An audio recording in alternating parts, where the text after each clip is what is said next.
All right, welcome to Quarantine Check-In. My guest today is one of my favorite comics, all the way from Chicago, Jamie Schreiner. Hey How's, everybody. how's it going, Jamie? It's going, just hanging in there trying to keep head above water. I feel like I'm not usually particularly negative about what's going on. Like I'm trying to just go with the flow, but I found this like article today that it was like the Irish news commenting on what's happening in America, and it was just very disheartening to read, just like the way we're being perceived by other countries. And I know it's like it doesn't matter because we can't even go to those places for probably like at least 2 if not more years.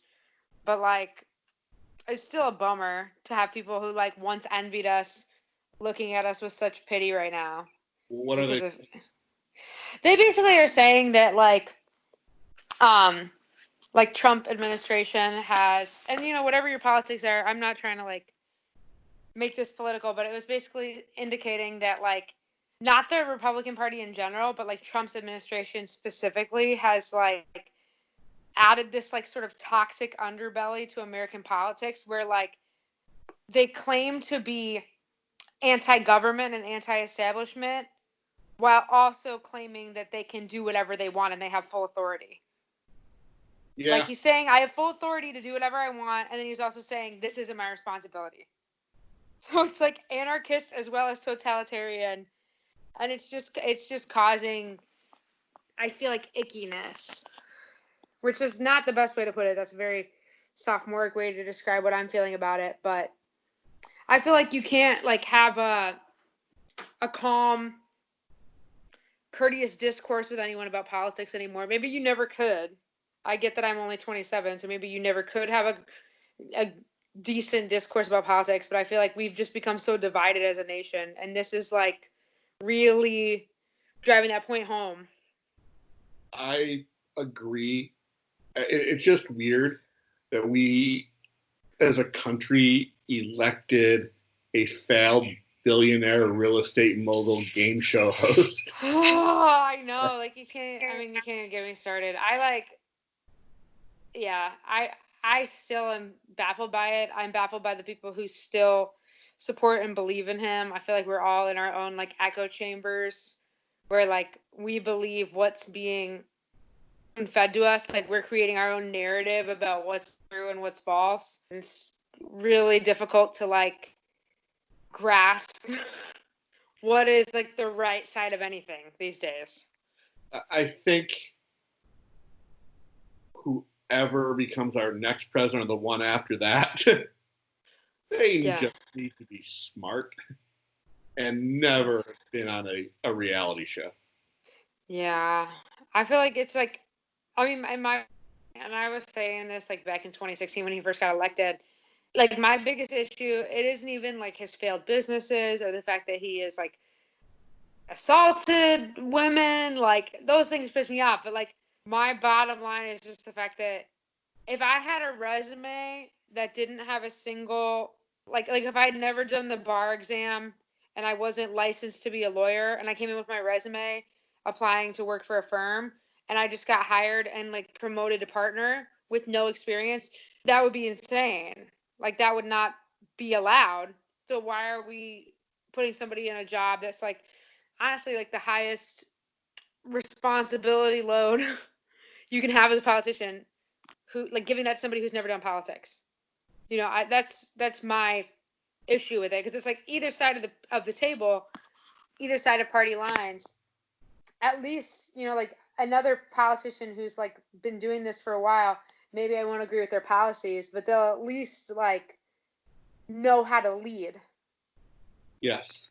I get the feeling that Trump thought it would be fun to be president and that other people do the day to day for him while he just got to go on TV.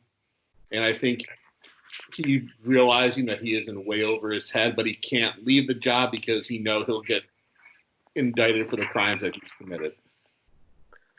Oh, I know, but it's just like it just makes me, and I feel so sad. Like I feel so sad that I've conversation talking about like putting this man's name in people's mouths. Like I don't even want to like talk about him. I don't even want to acknowledge his existence anymore. He's become that like like draining of my energy. Like anything he says and does just drains me of all of my energy and like joy for this country. Because I love this country. I love being from this country, and I'm just like, honestly, just fucking embarrassed. Like it's an embarrassment not we, because like I'm not in charge, but how I've seen the federal government handle this. It's really embarrassing, I think. And maybe I'm not a politician and I don't know what it's like, but I don't think they're doing the will of the people right now at all. They're doing the will of corporations and their buddies. And yeah, it just makes me really nauseated. So I just had to get that off my chest, that bile out of the way, and now we can have some fun and talk about literally anything else, please, because. Well, yeah, let's do that. Let's talk about we met a year ago, almost a year ago. Yeah.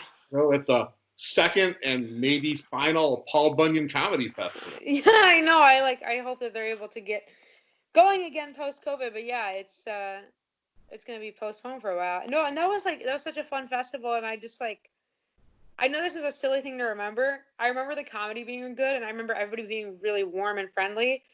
But I remember the bar that it was at had really, really good chicken tenders, like buffalo chicken tenders.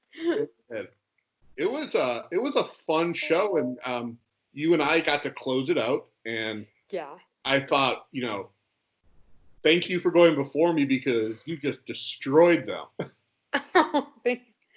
When it was I think back then I had so I have a song I do. Those of you who are not familiar with my body of work, that sounds such a lame thing to say, but I have a song I do called "Kill All the Men," and I'd never really done it in a dive bar in northern Michigan. I've mainly done it in Chicago, which is a very liberal, progressive, for sure area. Whereas that area of Michigan, I wasn't sure how that was going to be received, and they loved it. Especially the women loved it, and that was so fun for me. Yeah, the drunk women at the table right in front were just loving everything. Oh yeah, they were losing it, and it was so nice. When it's I had several things I did because I got put on a storytelling show earlier in the day, and I submitted for the storytelling show saying this is a really raunchy, dirty story, and then the storytelling thing, it was slotted for 4 p.m. and I'm seeing all these elderly people in the room, and I'm talking about throwing up while giving I was like, oh my god. What's going on? But even I would give anything to go back to that level of shame and anxiety compared to what we're going through now, Oh, did I lose you for a second? No, I got you. You're still talking. I can hear you. Hello? Hello? Can you not hear me? Hello, hello? Hello? Hold on. We are having some technical difficulties. Are you still there? I am still here. I can... Hold on, I'm going to... Hello?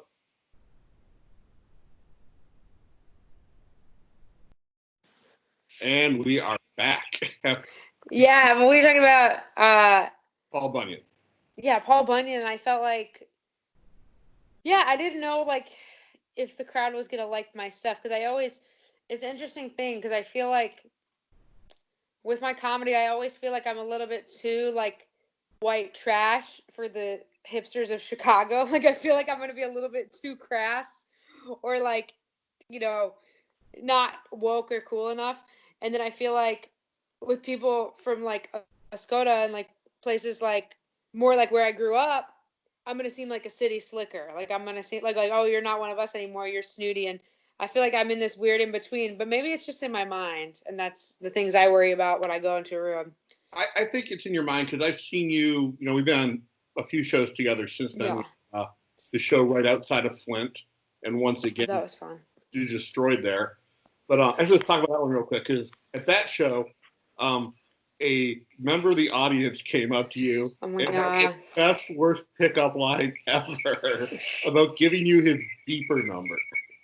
No, he gave me it. Okay, so the thing I loved about that particular man who tried to hit on me, he had one of those flat-billed hats, which is fine, whatever, that's your style. But then he also had a strap, a chin strap beard that was overly long but not trimmed well enough to make it look like it was a conscious choice. It just looked like a poorly groomed, but also you made the effort to shave your mustache and you didn't fucking fix that. That was another thing that crossed my mind.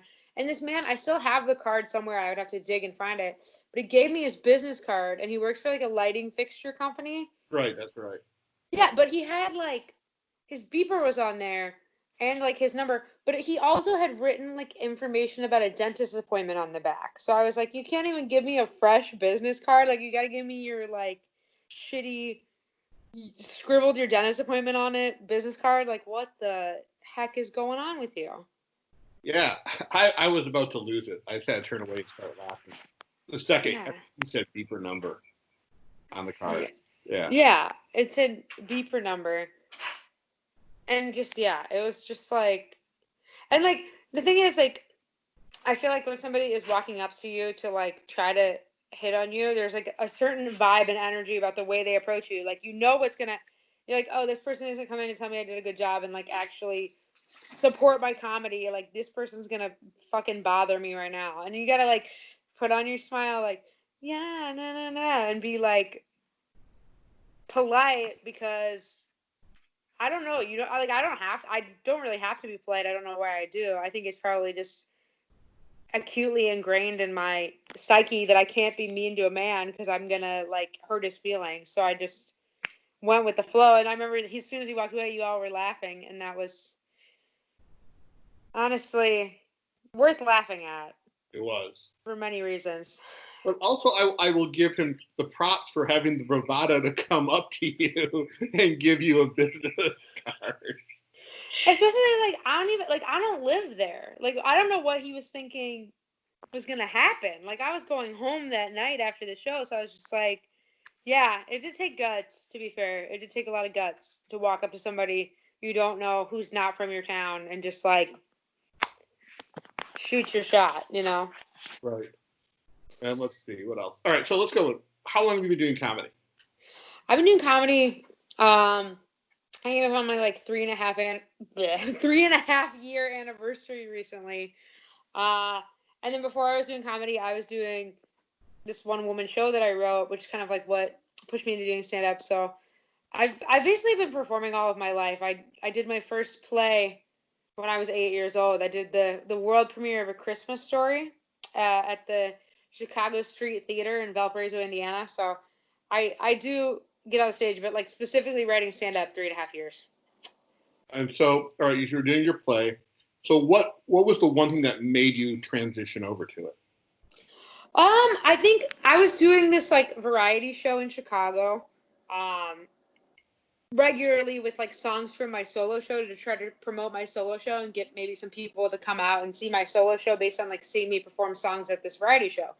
And on the variety show, there was always a large number of stand-up comics on the show. Like it was kind of like overly saturated with stand-up over anything else. So like doing a song or doing anything different was like a nice sigh of relief for the audience. And I had noticed that there were a few stand-ups that were like really stand out, super hilarious that I kept seeing. And then I also would see just like a bunch of like hack dudes, and it was always dudes.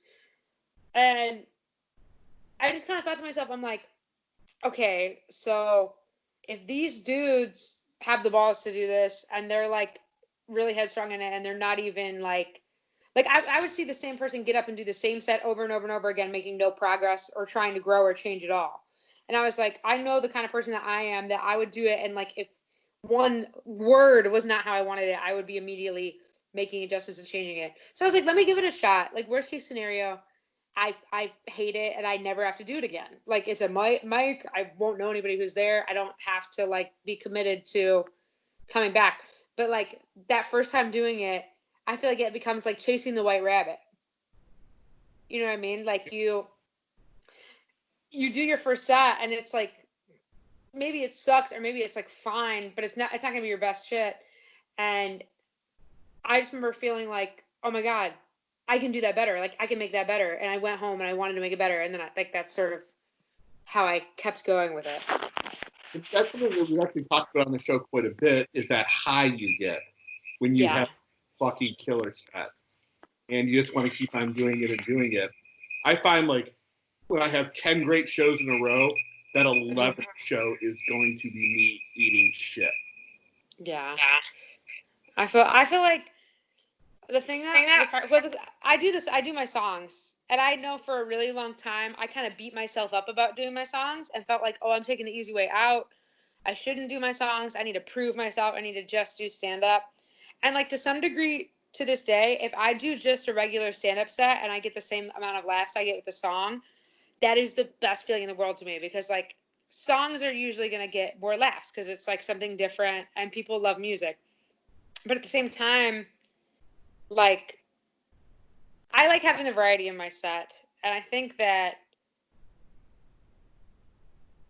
I like never fully want to eat a dick, so that's why I think I keep doing my songs, because it's like even if the actual like written material, like stand-up style jokes in the set are bombing, I can like close with a song and win them back, and maybe that's the Leo in me, but I feel the need to like start with a bang, end with a bang, and whatever happens in the middle, hopefully it's great too, but if it's just fine, like it's just fine.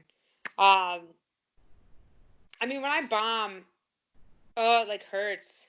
That's all I can say. It just hurts. It makes you want to like shake it off and like just get better. You want to try again because you're like, oh, I can't end on that.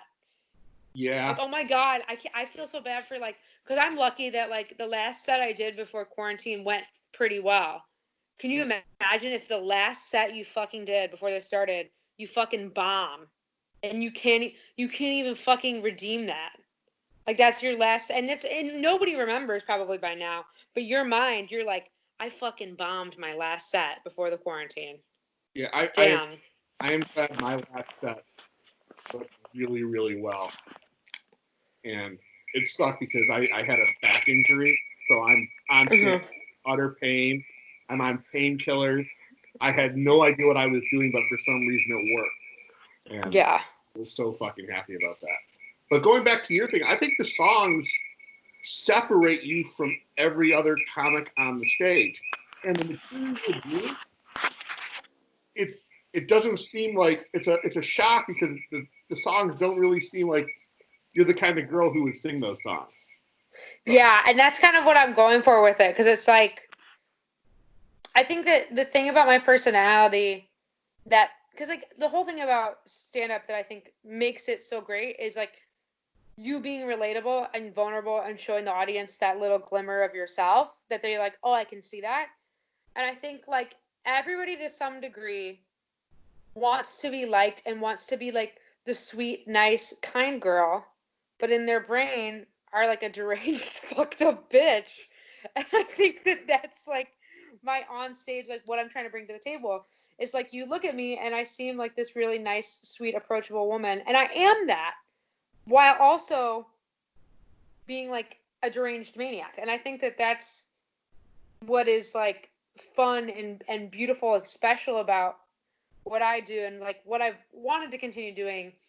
Obviously it's a little difficult from home right now, but just like, yeah, having that like energetic, like sweet, fun energy, but also having that like dry, bitter, cutting, mean sarcasm underneath it. I watched the set that you posted from the Laugh Factory that Chris Red hosted, and wasn't Keenan also on the show? Keenan he wasn't on the show per se, but he was there and he was one of the judges, and he came up, I think at the beginning, at the end, to like speak directly to everybody. So yeah, he was in the building, and that was really, really awesome. Real fun fact about Keenan, I was watching Disney Plus the other day and was watching Heavyweights. I had no idea he was in that movie. Really? Yeah. Like, oh my God. I was took some edibles, watched. I've seen the movie like maybe half a dozen times before. Never realized he was. That's so great. So I didn't realize that was a contest. Huh? Oh, it was a contest. Yeah. So basically, the way that it worked is that like you could submit a video to be one of the competitors in the contest, and also I think the Laugh Factory as a club, as well as some other clubs throughout the Chicago area, were able to select like people to be considered. And yeah, I sent in a clip and hoped for the best, and I got really lucky that I got to do one of the showcases. And the two finalists were Corey Bell and Kristen Toomey, who are like two of the best in Chicago, both women. So I was super, super happy to see it go the way it did. And like for me, like Corey Bell is somebody that I look up to so much. I think that she's just amazing. And she looked at me after the fact and said that she loved what I did. And that meant so much to me. Like having her as well as like Chris Rudd and other people that I look up to, like getting to perform on stage beside them, as well as having them tell me like, wow, that was like the best we've ever seen you do. It just made me want to like keep doing that well and better. So I'm Well, like glad I have that recorded, but it was a phenomenal set. And thank you so much. what I love was Chris Red kind of gave you a tag. Yes. I thought that was awesome. So what is the Chicago scene like? I've only done the Comedy Bar there. Yes. I would love to know more because I would love to see more comedy out there. So I'd say the Chicago scene is very interesting to me in that it reminds me of like it's large enough to kind of sometimes feel like going to like a giant public high school. And I say that just because I feel like there's all these different sort of like oases of like clubs and groups and like I don't mean to say cliques, but to some degree like cliques and just like groups of people who like think about comedy the same way and do comedy the same way. But like what makes it so nice is that like there are crossovers between like different people, you know, collaborating with each other and making these awesome things. And I think like what I love the most about our scene is I think it's so like balls to the walls. Like people are willing to try anything. Like people are really willing to just like go for it. And you can basically see any type of comedy you could imagine in Chicago. Like we probably have it for you, you know? It's not just like one cookie cutter thing, which I'm not like dragging other scenes and saying that some scenes are like that, but it's like there's such a variety to it, and I love that about it. That's awesome. What are your goals once we get out of this? Well, my main goal, like before this started, was um by the end of 2020, I wanted to have headlined a club. And I finally had like booked a couple clubs that I was headlining this year, and of course those dates have been canceled.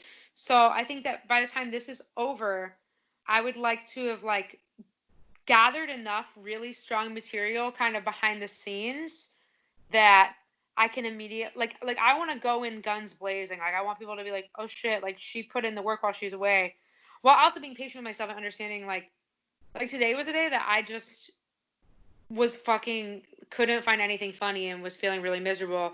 And on days like that, like sometimes you're not going to create or really put the work into it that you want to be putting into it. So I guess like that's my thing is to like, because probably like if I would have done my headlining gigs as planned, they would have gone fine. They wouldn't have been like exactly perfect yet because I'm so new to headlining. But like because I have the time to like work on things by myself and like via virtual chats, like similar to this, but you know, like the group Zoom mics and things and just like doing writing sessions with friends. I want to make sure that when I have a chance to headline again, like it's out of this world, like start to finish 60 minutes of just pure like hilarity. That's what I want. And then I also had a pipe dream of writing another musical, and I'm not bored enough to do that yet. But I would like to maybe explore that depending how long this lasts. So My boredom. I've written a bunch of new jokes, which I can't wait to actually go and try. yeah. I have done virtual mics, but I'm finding that I'm not getting what I want out of them. I feel that. But I actually started writing a novel. Hopefully that'll go somewhere. Oh, that's awesome. Well, Um, and I want to write more songs, but it's like I kind of feel like the thing that's hard is like COVID is like the only thing people seem to be able to talk about right now. But I'm so hard on myself when it comes to like if I'm going to write a song about something, I want it to either be so unique that nobody else could think of it or such a unique perspective on something that's already been covered. And with COVID, I feel like it's kind of like we're all living in the same thing right now. So it's like hard to really take a unique stance or perspective because, and I'm sure I'll think of something eventually. But right now I'm like, how do I do a song or like a joke about COVID and know in my guts and in my heart that nobody else has lived this like I do with other things?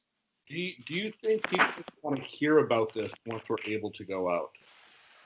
Um, I feel like it's almost like, sorry, I dropped my charger. I feel like it's almost like 9/11. I mean, it's a lot like 9/11 in that, we're never going to be able to forget that we lived through this. Like, we're never going to be able to forget that this happened. But I think that there will come a point that we'll want to talk and joke about other things. However, I don't think that talking and joking about this time is just going to like completely evaporate once this is over. Absolutely not, because this has been too big of like a global experience for us to just like, No, I hear you on that, but I think once we start getting back out, if every comedian does COVID, quarantine, we are going to, the audience is going to go into, not want to hear it. Because, yeah. like, I've been watching the Saturday Night Live at home that they've been doing. Uh-huh. And the first week was funny. This week, with the exception of the Pete Davidson song, I was like, Yeah. you're boring me. Yeah. Well, and it's funny because it's like, I actually, for me, last week I thought was good.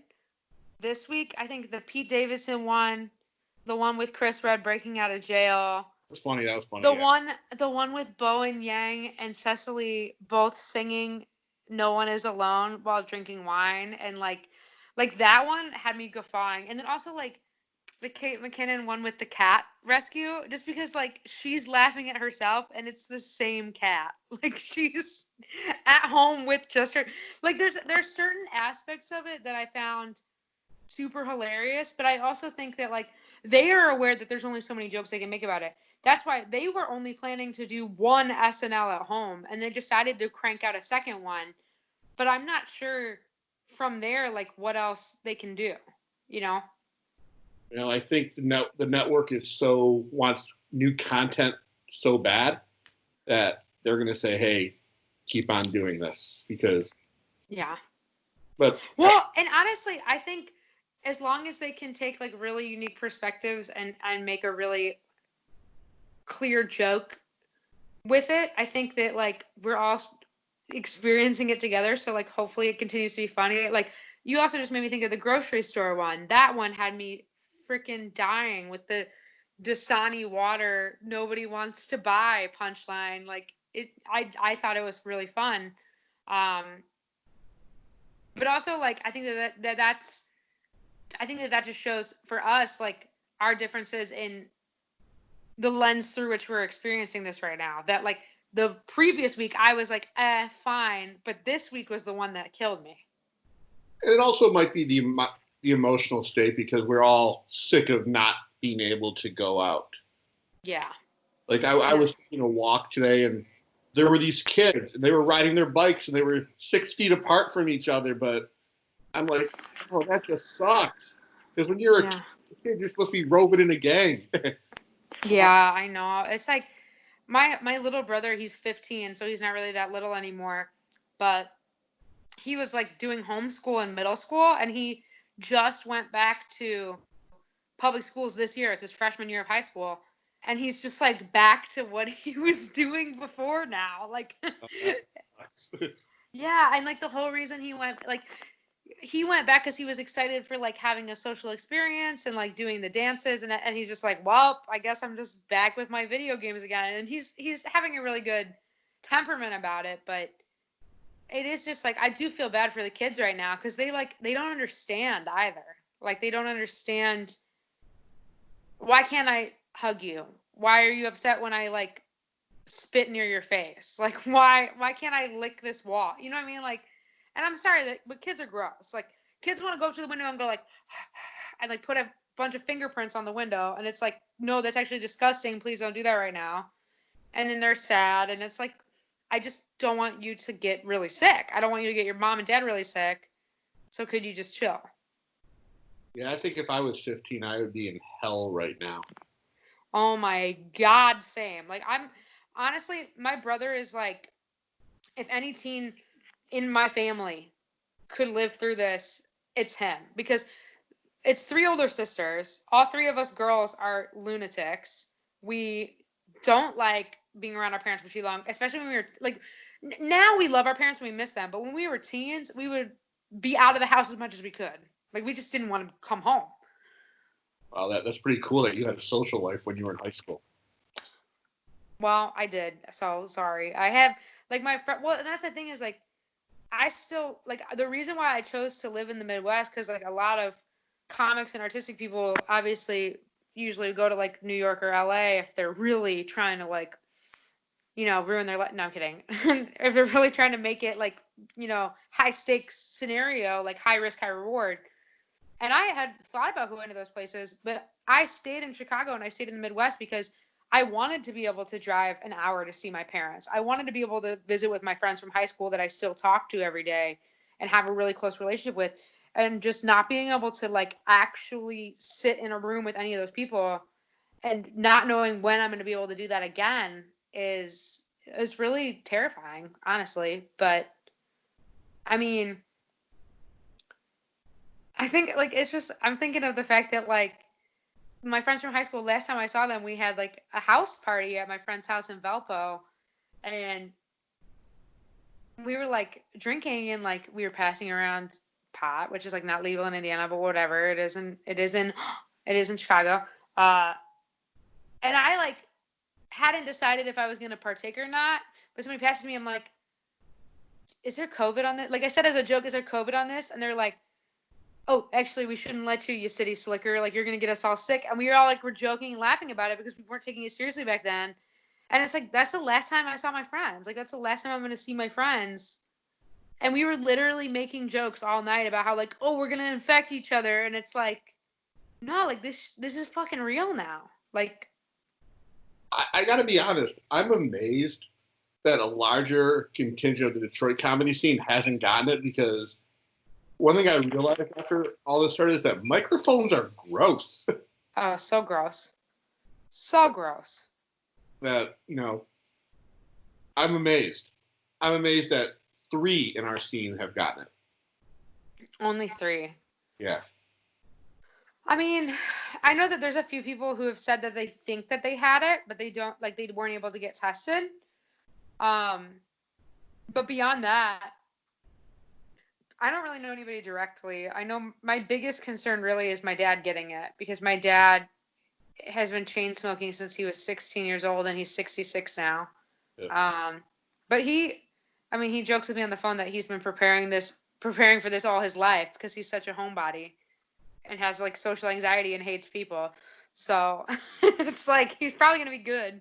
Yeah. 15-year-old Robert would have loved this because it would have been an excuse not to go out. Yeah. I mean, I don't think there's any version of me that really loves this, just because I've always been an extroverted. Like, I'm an ambivert. Like, I love people, but then I get to a point where I'm like, okay, that's enough. Like, I'm almost like, like the kind of cats who sort of act like dogs, but then they remember they're a cat and they bite you. Like, that's me. Yeah, Like, I want attention and like interaction, but then I reach a point where I'm like, okay, goodbye. I need to be alone now. Yep, that's the cat that's sitting right next to me right now. Like a social loving cat, but also like it's still a cat. So it's going to reach a point where it's like, thank you, I've had enough. I'm going to go now. Yeah, that's him to a T. To a Yeah. T. So, when do you think we're going to be going back? When do I think that we're going to be going back to Yeah. normal completely, or just like To be able to like, go on stage again. my honest opinion is that I think like I could see like bar shows or like smaller events with 10 or 20 people starting back up maybe August or September. But I think large venues that hold more than 100 people, or like even probably even like large gatherings of any kind, like 50 or more people, I don't imagine that that's going to start back up again until we have an antiviral.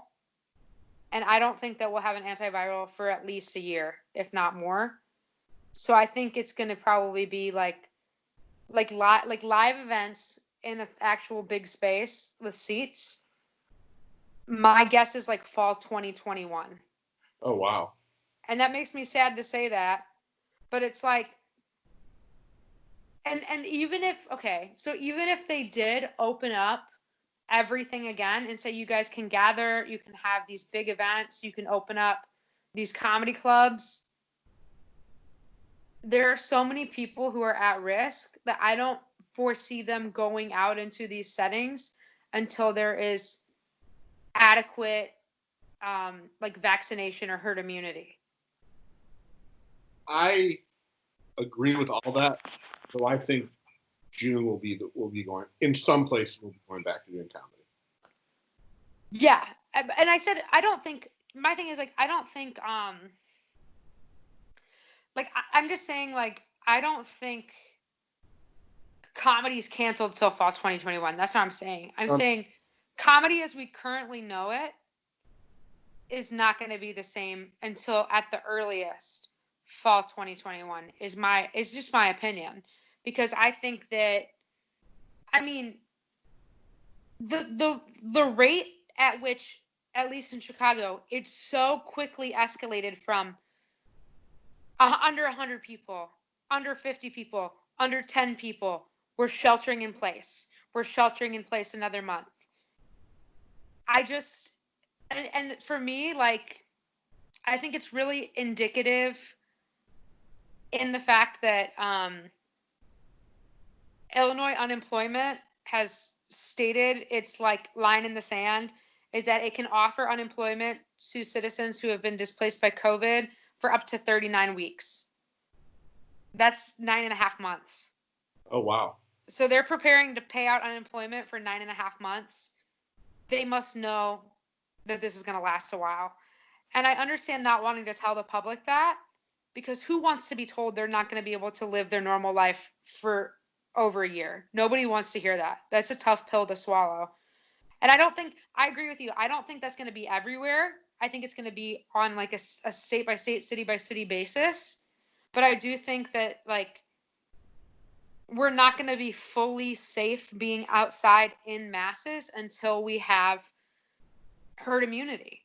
And we don't have herd immunity until we have a vaccine or an antiviral, something that can fight this.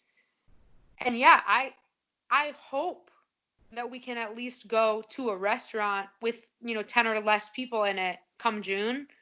But I just it's not computing for me, because I'm not seeing the testing that we need. I'm not seeing vaccines or anything being done on that side of things that could allow for that to happen. Well, right now I read somewhere that we have 7 or 9 vaccines currently in trial. Hopefully one of them works. And hopefully they don't rush the vaccine out there. Well, and that's the thing is like to do a vaccine very well and not rush it and to troubleshoot it and check for all of the side effects and make sure it's safe for the public. The shortest amount of time they could do that safely is a year. And we can also probably say they've been working on a vaccine, I think, since February. Yeah, so I mean, that's why I think, I definitely think next, like a year from now, we'll have the vaccine. And then I think it's just like it will take 6 months for people to feel safe going outside again. So that's why I said fall 2021, because I just think the vaccine comes out and then it's going to take time for people to actually get the vaccine. For other people who are uncomfortable going outside or scared to go outside to feel comfortable going outside again. And then, yeah, it all kind of starts to fall into place. And I feel bad. I feel like what I'm saying is like a bummer and not funny. That's just like from the facts I've seen, that is what I believe is going to happen. No, I mean, we need to take a factual approach to this, because it's not like when our supposedly stay-at-home order is lifted on May 15th, all of a sudden everything goes back to normal. Which is going to happen. No, but it's And that's mainly what I'm getting at is like, I think when I see friends and family kind of like talking and joking about like, oh, we're gonna turn up this summer, like, of course I want to turn, like, my birthday's in August, like I want to be out in the streets with like all of my friends drinking and having fun, but it's like, do I think that it's actually going to happen by then? I don't know. And then, I mean, if like, the other thing that I could see happening is they lift some of the shelter in place and they lift some of the bans in June, like you said. They let us be out. We're out for 3 months, June through August. And then it starts back over again in the fall and we have to go back inside because we don't have a vaccine and people start getting sick again because, I mean, that's what happened with the flu pandemic in 1918. St. Louis reopened itself and then there was a second peak in the fall. And they're saying that's probably going to happen. Yeah, I'm really preparing for that to happen. So when I say fall 2021, I guess that what I mean is like, I think that by then, that is my reasonable assumption of like, we will be done quarantining. Like we won't have to do shelters in places anymore. Because I think that we're going to continue being on this cycle of shelter in place. Okay, we'll let you do some things outside. Shelter in place. Okay, like that's just going to be the reality of life until we have antivirals. And I'm not a scientist, but I think antivirals will happen before the vaccine. Yeah. Yeah, and I think antivirals is more like medicine to combat people who are already sick, whereas the vaccine really will allow us that herd immunity that will let people go back outside again comfortably without worry and risk of getting sick. And I think another thing is I think the whole world is watching Sweden right now, who don't have anything in place, to see what happens. Oh, shit. Yeah. That's wild. But I know, like, honestly, I'm amazed and, like, really happy for New Zealand, they said today, has just about eradicated itself of COVID. that's because they were on top of it. And that's what I'm saying is, like, I think the reason why I'm so sad and upset today is because, like, I'm able to ignore it some days and not feel sad about it, but it's like we literally had everything in our tool belt ready to go should this happen. Like Obama set up a pandemic crisis team and this fucker disbanded it and has left us with a it's just gonna be a mess. It's just gonna be a fucking, and it could have been like so easily prevented if we'd have just taken it seriously early on, isolated the people who were sick, done like walked the walk, talk the talk. If we'd have done that in January and February, we wouldn't be fucking in our apartments I don't know if you're in an apartment or a house, but we wouldn't be doing this, you know? Well, you're right about that, but we had a president who's probably just inside a spoiled little boy who went to the presidential bedroom crying, why this happened to me? Why is this happening to me? If I ignore it, it'll go away. So. But the thing is, like, that's not how that's not how science works. And I'm sorry, like, it's so difficult to be living in a reality where there's like an invisible virus floating around. It doesn't care how much money you make, doesn't care where you're from, anything. It literally just wants to like make your body its host and eat you from the inside. And there are people out there who literally like scoff at and make fun of people who believe in science when it's like I just don't like. I do think that our government to some degree like keeps things from us. I totally agree with that. But why would people like, why would they lie about, I don't think they could lie about this. Why would they lie to the whole world about this? Like who, like, I'm not buying into some Illuminati conspiracy theory on this. Like, this is just science. This is just nature running its course. And we could have prevented things from escalating, and we didn't. And now they've escalated, and we got to just face the music. Yep. And I love the people who are at the protest saying this is all a hoax, calling doctors actors, people sick actors. And it boggles my mind. We have a stupid percentage out there. I honestly, like, all I can do is just, like, hope in my heart that those people, like, figure it out or, like, experience some type of growth through this or learn some type of lesson, because it's like you like you distrust the government to the point that you put Trump in office, but now you have somebody in office who literally wants to have total control over everything. Like, you have, like, given us this government that you're so afraid of. Like, you've put it right there. Like, you've made it a reality. The government that you fear, the one that controls everything and doesn't give you a voice or vote, you've literally made it a reality by putting this man in office. And, like, they don't understand that, and it boggles my mind. And I don't know who will watch this or who will misinterpret my words and, like, come after me for saying this, but it's just like, I just hope they figure it out, because looking at them just has me I just feel sorry for people who still fuck with him. I feel sorry for them, because I just don't understand how you could see him as somebody who has even your most okay interest in mind. He does not even have your most fine interest in mind. He doesn't give a fuck about you. I know. And it boggles my mind whenever I see somebody with a Trump bumper sticker on their car or wearing a Trump t-shirt or the MAGA hat. It boggles my mind that they think he is the answer. Well, I'm just like the whole fact that his, like, campaign motto is "Make America Great Again." Like, look at the state of our country right now. Like, if you could, I don't know how you could possibly get any further away from great. Like, we have literally fallen from greatness in the 4 years this man has been in office. Like, we were not even close to greatness. Like, we were starting to, like, make up for some of our bad shit from the past. We were starting to grow a bit as a country, and we have just fucking, like, mudslid Woodstock style in the opposite direction. So I don't know. I don't know what the solution is. I don't know how to get through to people who, like, feel such toxic, angry feelings towards anybody who doesn't believe in Trump.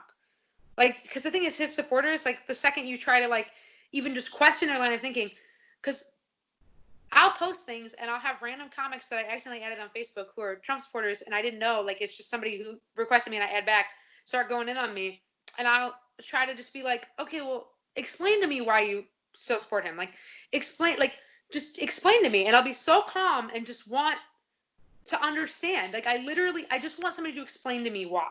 I just want to understand, because I just can't understand. And I think that that's honestly what makes it the most devastating to me, is I'm such a devil's advocate, and I'm so for seeing that there's two sides to every story, and I cannot see this side other than just willful ignorance.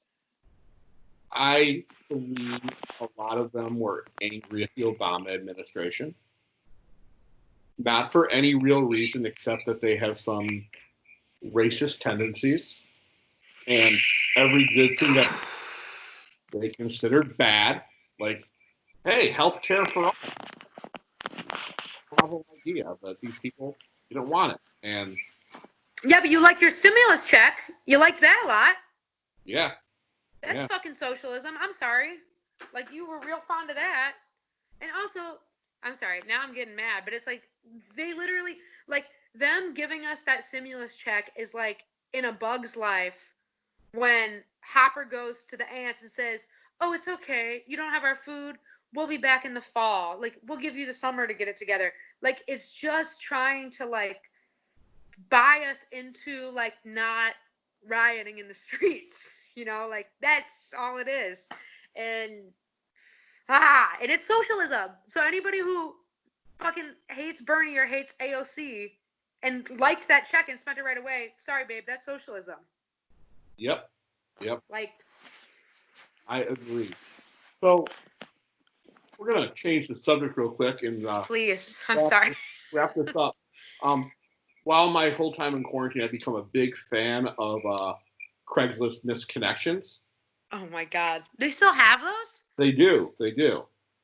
And I perused them, and I will read one that I found from your neck of the woods from downtown Chicago. I would like to crack a joke based on this one. Oh, okay. It's a little bit seedy. I was your professor last semester.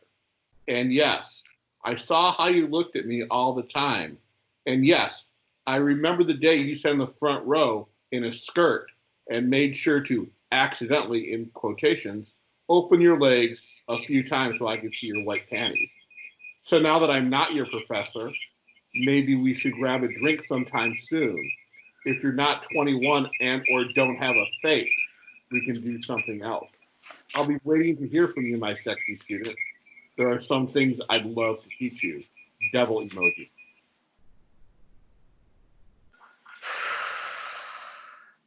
You know, there's some things best left untaught. That's all. That's all I can say to that. There's some books that should just be left on the shelf, you know. Also, white panties, like, what a bold move. Like, God forbid that's the day you just get your period in your white panties. And you open your legs trying to be sexy. You got a little bold move from the girl. I wonder if it was, like, I just wonder how intentional it was. Because I feel like if it was intentional, you would wear no panties at all.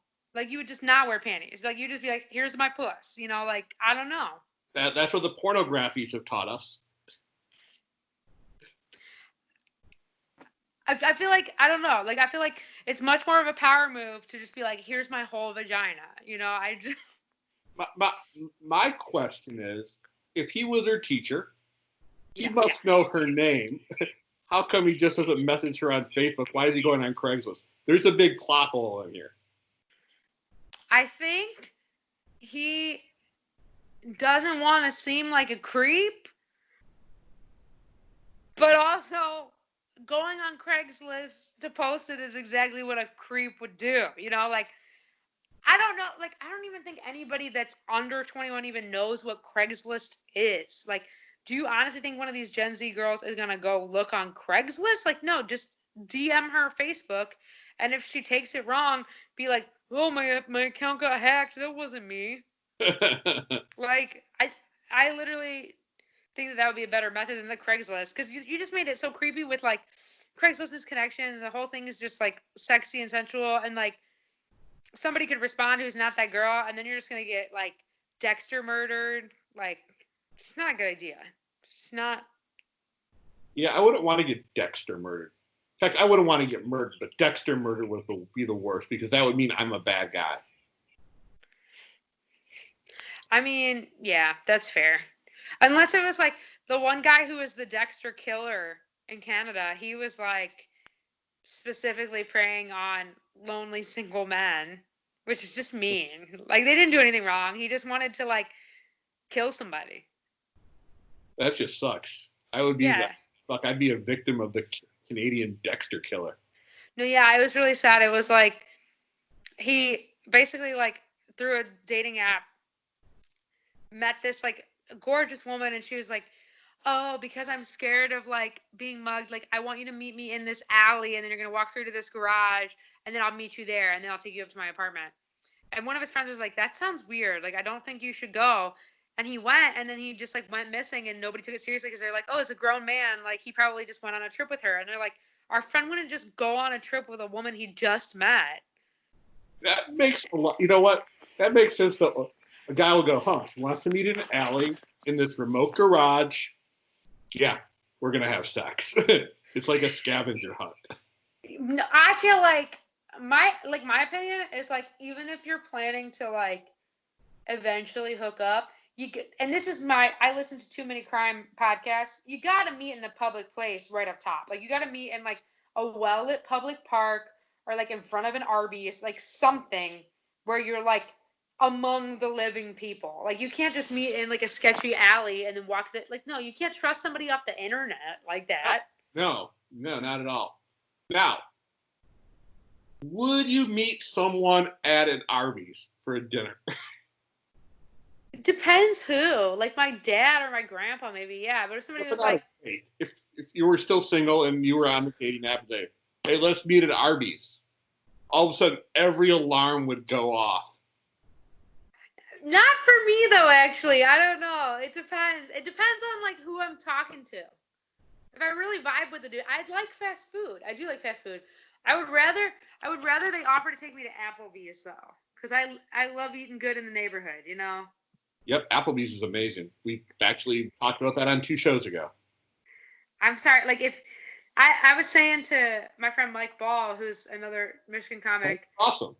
I love Mike. We were like eating at Applebee's after I did one of his shows, and we're just sitting there munching. And I said, honestly, like if you don't like Applebee's, I think that's like just offensive to my culture. Like I just don't think I could be friends with people who don't like this restaurant. This is just the best establishment ever. Look at all this food we got for $20.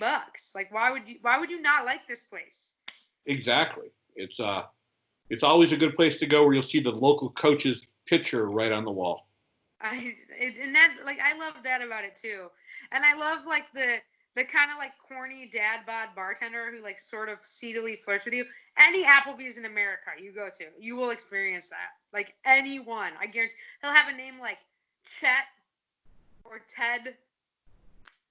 Man, his hairline will be receding. He'll be a nice man though, and you'll feel like seen for a moment. You know, they probably make some good tips at the Applebee's. I think they probably make better tips than the Deja Vu, honestly. Maybe not. Strippers make a lot of money. Not all of them. Not all of them. This is true. I could go into I'm not a big strip bar person. They actually kind of disgust because they all have that really weird smell. Yeah, it is like, it smells like, almost like, it reminds me of, like Jessica Simpson put out that like line of like body sprays and lotions that like in the 90s they like smelled like baked goods and you could like lick them and they taste like baked goods. It smells like that. Just like with a hint of chlorine. Yeah, like they fucking wiped shit down hardcore. Yeah. Well, I think that's a good place to end this. Jamie, it was great talking to you. Hopefully I will see you sooner than later. Hopefully we'll have you on a show or I'll come out there and do some shows. Yeah, sounds great. And I think tomorrow on the show we have Justin Sirica. I think that's how you pronounce it. I'll actually meet him. But he booked a bunch of rooms out here, and I'll have him reach out to you as well. Oh, awesome! Thank you so much, Rob. All right, cool. Talk to you later. Bye. Awesome. Bye.